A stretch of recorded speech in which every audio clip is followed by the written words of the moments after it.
Welcome to Would I Lie to You, the show with tall tales and tantalising truths. On David Mitchell's team tonight, an award-winning DJ, actor and presenter, it's Craig Charles. And a stand-up comic joining us for her second time, it's Shazia Mirza. On Lee Mack's team tonight, he's a broadcaster, journalist and king of the eggheads, it's Jeremy Vine.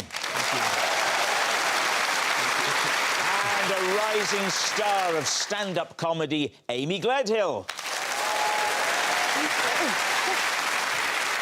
We begin with round one, Home Truths, where our panellists read out a statement from the card in front of them. Now, to make things harder, they've never seen the card before. They have no idea what they'll be faced with. It's up to the opposing team to sort the fact from the fiction. Craig is first up tonight. I once made a 72-hour round trip to Australia just to pick up a really rare record because I couldn't risk it getting damaged in the post. Please, team. Wow.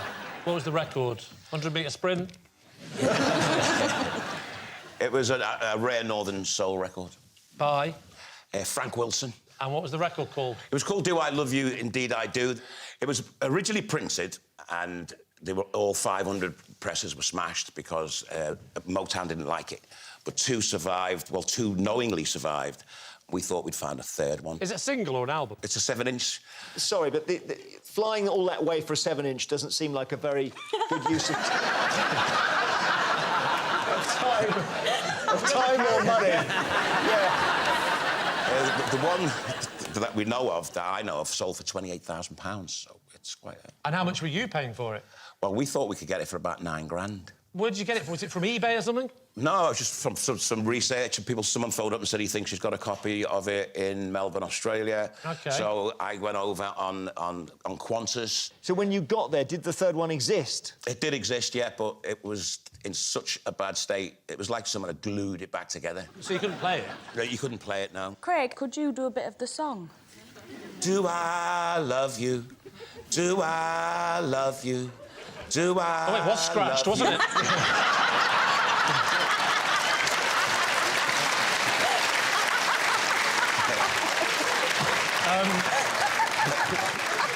Presume you'd have been expected, if you'd have brought it back, expected to pay import duty? I wasn't expecting that. You might not have been expecting it, but I suspect they were. Jeremy, what do you think? It just seems so impractical to fly that distance and pay that amount of money to buy something. So I'm edging towards lie here. Did you offer him anything? I did offer him £5,000. And he said no? And I brought it home. Oh, you did buy it? So you've got it now, have you? Yeah. This now sounds true. I think it's true. Yeah, well, I think he's well known for his love of music, so he might be mad enough to do that. We'll say it's true. Saying it's true. They think it's true. Craig, was it true, or were you telling us a lie? I was telling you a lie.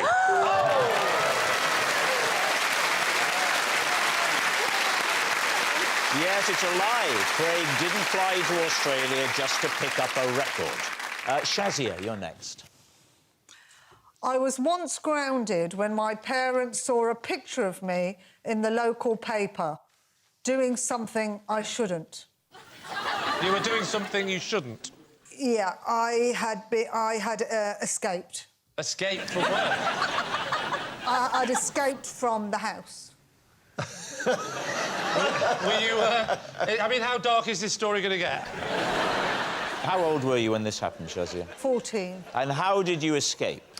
I got some bed sheets and I knotted them together, threw them out the window, climbed down them, and I left the house. Why? I wanted to go out for the night, to a nightclub. Well, oh, a nightclub. What time did you sneak out? Oh, about 11 o'clock at night. And what time did you get back in? About 4 o'clock in the morning. Bed sheets still hanging from window? Yeah. How many stories? I mean, I don't believe this one to start with, but how many... how many stories high were you? 3. You had three Three floors stories? up? What did you tie the bed sheets to? To each other. But... Wow. You need something at the other end. What's the end tied to? Oh, it was tied to the window. OK, you go to this nightclub. Why is your picture ending up in the paper? There were some famous people in there. Oh, tell us. Well, there was Joan Collins, What? Boy George, Boy George, he's big, he's a big name. UB40. IB 54.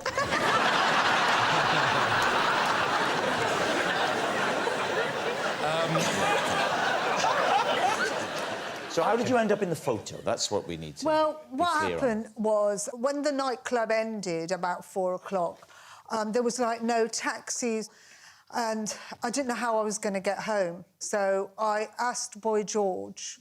Oh, here we go. Here we go. I asked Boy George if he would give me a piggy back home. And did he say, do you really want to hurt me?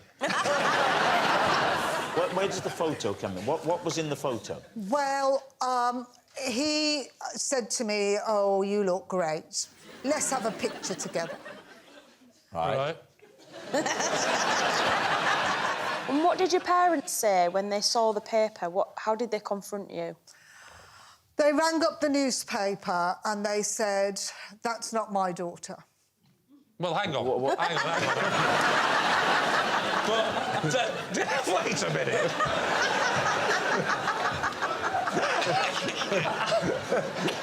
First of all, before you get to that bit of mad information, how did it transpire in the next day? I want to know that bit. Were you still in bed when they got the paper? Yes. What time was this now? Was it? It must have been an evening paper then. Comes out about midday, I think. My dad gets the paper and he opens it up and there's a picture of me with Boy George. It had my name and he said... Oh, you gave Had your your name in it? Yeah. Your father rang the paper. That's correct. And there was a huge row. He said, "That's not my daughter. You've put a picture in the paper saying it's my daughter and it's not my daughter." And he said, "Yes, it is your daughter." Well, how did he know on the other end of the phone? Exactly. Yeah, but it could be the dad of another Shazia Mirza who looks nothing like you. But if he But says... there aren't that many Shazia Mirzas. I know, but if he's rang up and said that's not Shazia Mirza, the guy on the other end isn't immediately going to go, yes, it is. Well, no, but he said there's a picture of this girl with the Boy George. You said it's Shazia Mirza. It's not my daughter. OK, and what did the man say? Yes, it is. And how... But... and your dad said... No, it's not. But he must have recognised you from the picture. Who? My dad? Yes. My dad says, like, there's no way it could be me because I'm asleep. Yes, but he could see the picture. I mean, was he not good with faces? Yeah, well, he thought that they had just got this photo of me from somewhere and just shoved it in the paper. So how was it resolved, Shazia? Well, it wasn't resolved. How does your story end? Let me put it like that. I'm hoping quite soon. It did. Well, the thing was, it ended when my dad said, you're never going to be allowed out ever again. Oh, whoa. So now he does think it's you? No, he's saying this to the newspaper man. And with this sort of irresponsible reporting, you're never allowed out of your house again. Did he knock on your door? Oh, yeah. He comes in, Yeah. and then what was said next? He said, look. What was he wearing?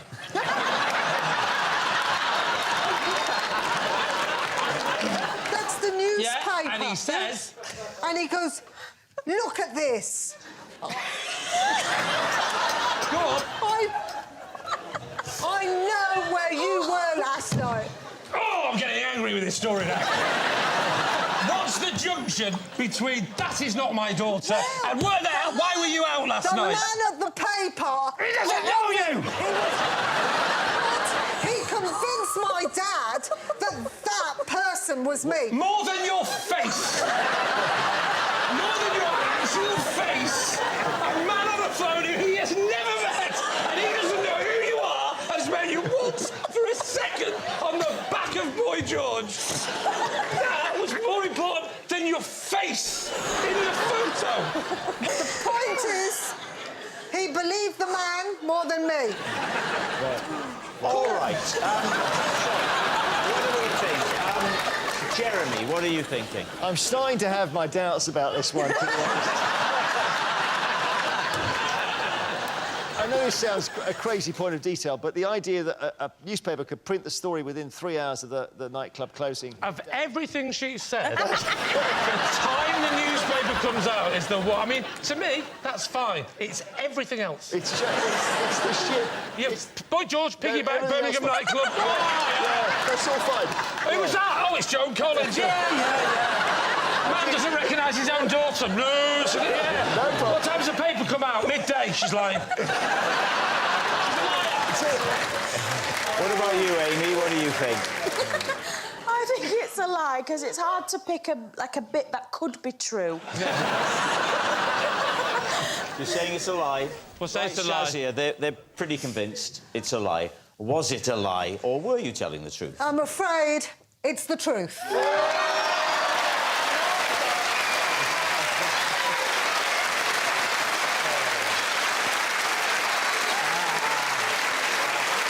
It's true. Shazia was grounded after her parents saw her picture in the paper, and here is that picture of Shazia with Boy George. Our next round is called This Is My, where we bring on a mystery guest who has a close connection to one of our panellists. This week, each of Lee's team will claim it's them that has the genuine connection to the guest. It's up to David's team to spot who's telling the truth. So please welcome this week's special guest, Kate.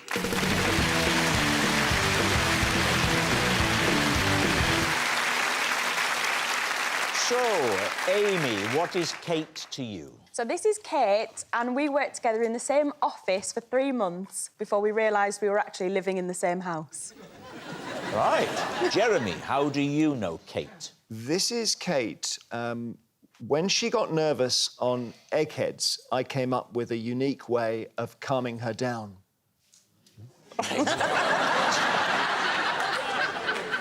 And finally, Lee, what is your relationship with Kate? This is Kate, and I accidentally cut the trunk off her topiary elephant. So, there we have it. David's team, where will you begin? OK, so for 3 months, Amy... Yeah. What was the office? It was cold calling in Yeah. Leeds to sell kitchens. Right. And you both were working there. But when was this? This was about 2012, and I was living in a big shared house. Yeah. So how did it transpire, this discovery? So we weren't great friends, no offence, Kate. We, I knew her at work, I sort of knew her to sort of say hello to, things like that. Yeah. How many people working at this cold calling centre? Felt like millions, and there were shifts, so you didn't... It won't have been millions, so... Less than 1 million, let's say. OK. I'd say maybe 100 people. I think the key to this is the house, isn't it, though? How big was the house? So it was 5-bedroom, but I'm... Did it feel like 1 million? It felt like 1 million people there, minimum. But I'm quite shy, quite introverted. And when you were selling these kitchens, Yes. how good a salesperson were you? Really bad. So you didn't have to actually sell the kitchen on the call. You just had to get them to say, OK, I'd like to speak to someone further. And I could never get any bites, because I'd basically ring up and go, I'm so sorry, I know you don't want a kitchen. I won't call you again. So I used to have to ring my parents' landline every day, and my mum would put on a voice and say, yes, I'll have a kitchen, and she'd have to talk to the manager so I'd get a bite. What type So of she's kitchen? got about 9 kitchens. The key to the mystery is not the kitchen, it's the house, isn't it? Did the house have a kitchen?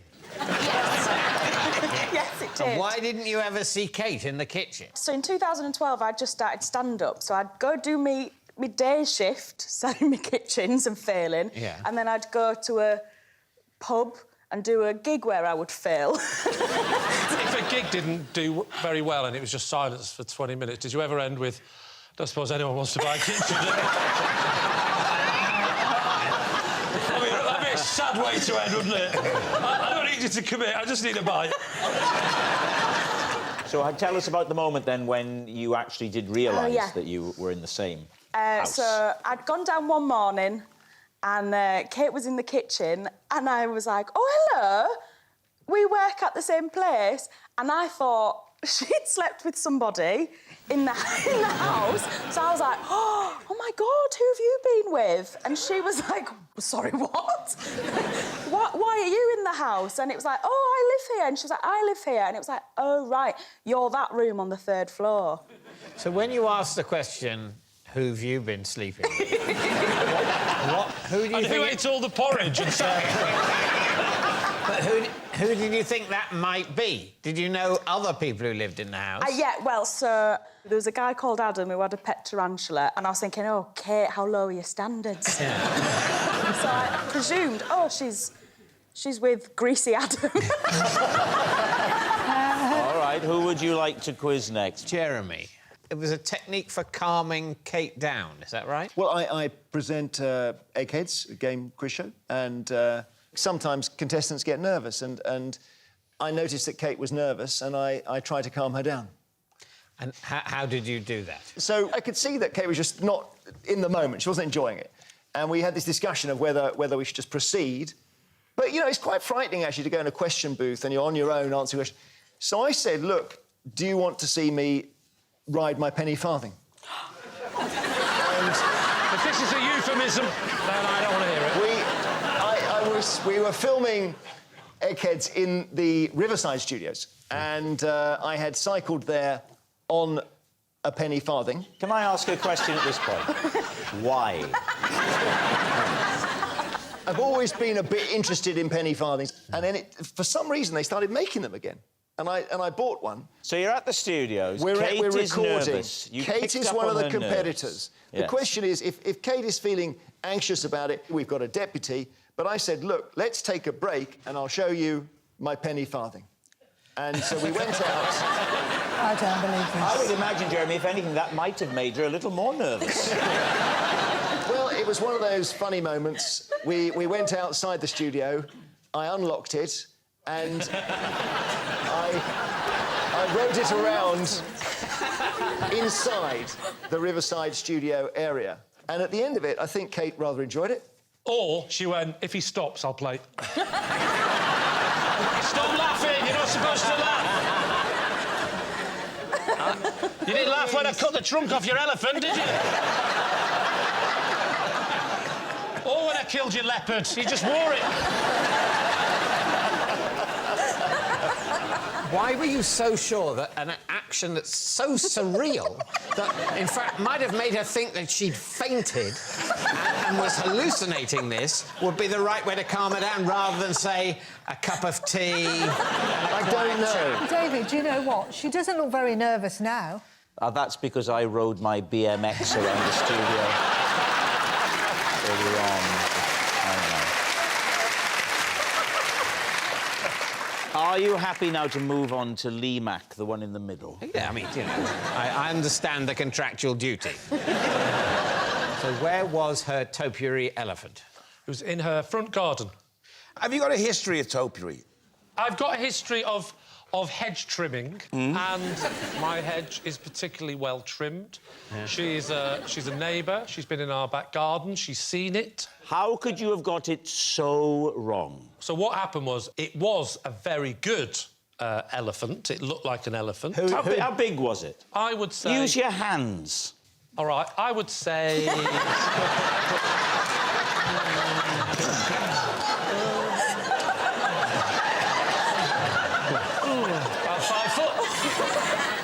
Who had done it initially? She had done it. She had done it? Yes. OK. Yeah. So why, as someone so expert at this kind of topiary that she could create a perfect small version of an adult elephant, did she ask you, someone who is only good enough to do a neat hedge, to tidy up her elephant?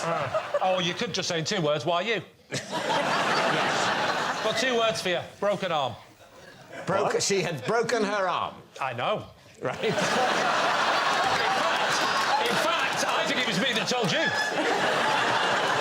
OK, so she'd broken her arm and it was urgent Not urgent, no. What? Not Yes. urgent, but it was already getting a little bit unkempt. Basically, she'd been meaning to tidy it up.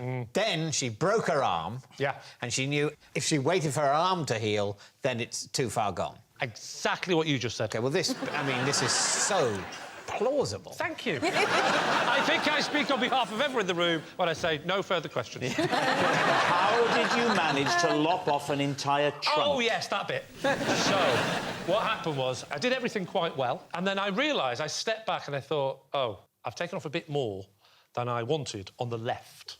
So the first thing I did was thin everything else out, so it's all to scale. But now it's starting to look like... It looks like there'd been a drought, and the crops had... and the elephant was struggling. Yes. I expected Attenborough to go, he looks like he won't last the winter. Was King Charles there too? Yeah, impressions are beneath me. Or is that beyond you?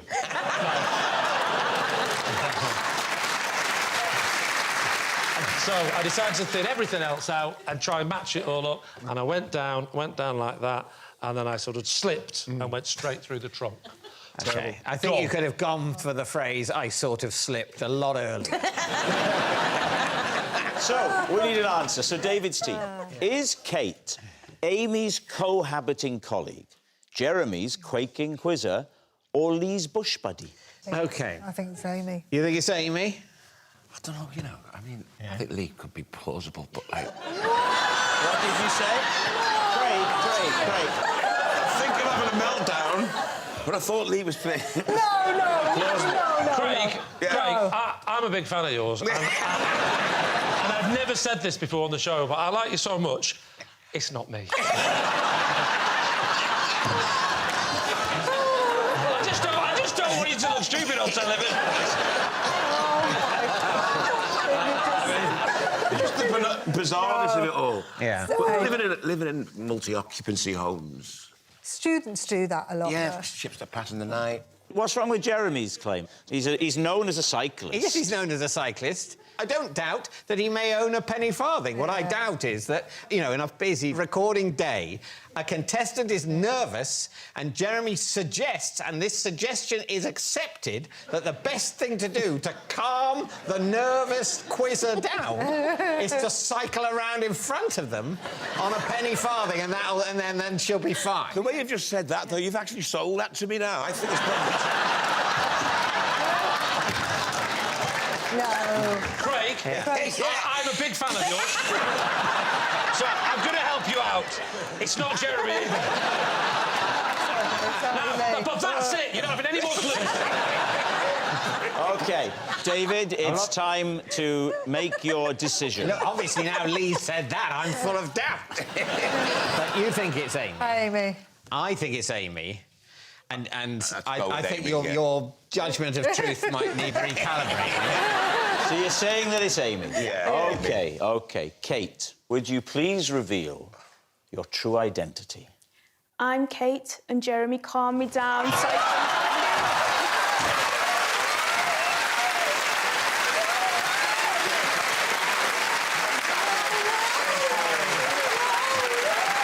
Yes, Kate is Jeremy's quaking quizzer. Thank you very much, Kate. Well done, Kate. Brilliant. Which brings us to our final round, quickfire lies, and we start with... It's David. Possession. Now then, there's a box just behind you, David.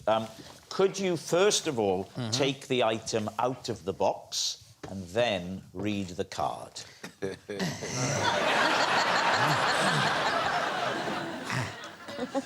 This is the worst ventriloquist act I've ever seen. This is Big Goose. I can see your lips moving.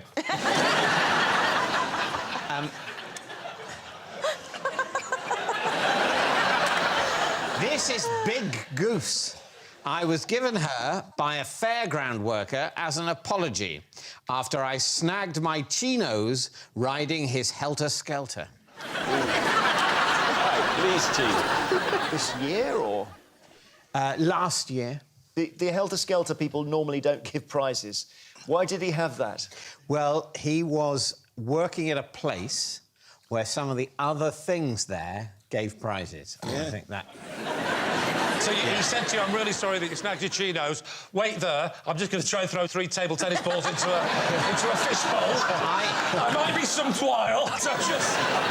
Was that Big Goose's name when he arrived in your family, or is that something with which you christened him or her? Sorry. Sure it's not bird flu?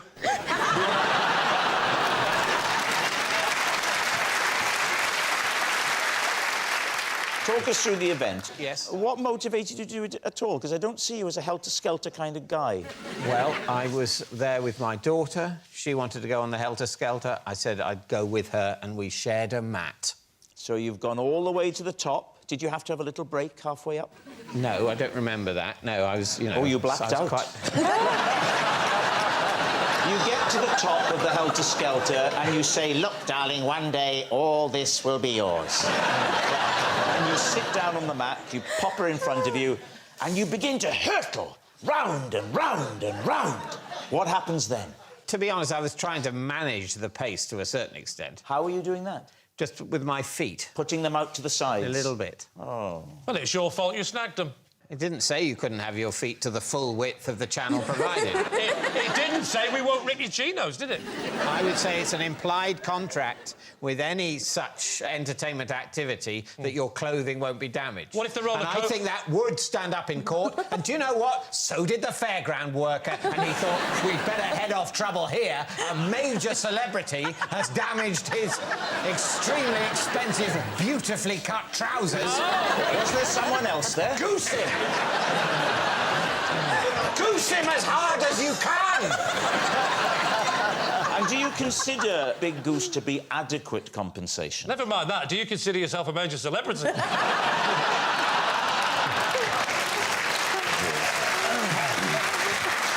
When you went round the helter-skelter, you caught your chinos on something. Yeah, yeah. Did you have any chance to see what it was? I think it was a little bit of sticking out metal. Did you scream in agony when it caught you? No, it didn't hurt, because I don't have any nerve endings in my trousers. Do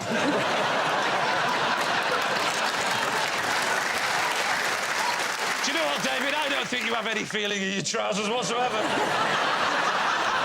Never have. So what do you think, Amy? Is he telling the truth? I think it's a lie. He's handling that goose as if he hasn't handled a goose before. I think he's handling it with affection. That was the key. That was the key insight. Obviously, the obvious affection I'm between so him sorry and the goose. about this, Big Goose. So, what are you going to say, Lee? Well, we're gravitating towards lie, aren't we? I think lie. You think it's a lie? OK.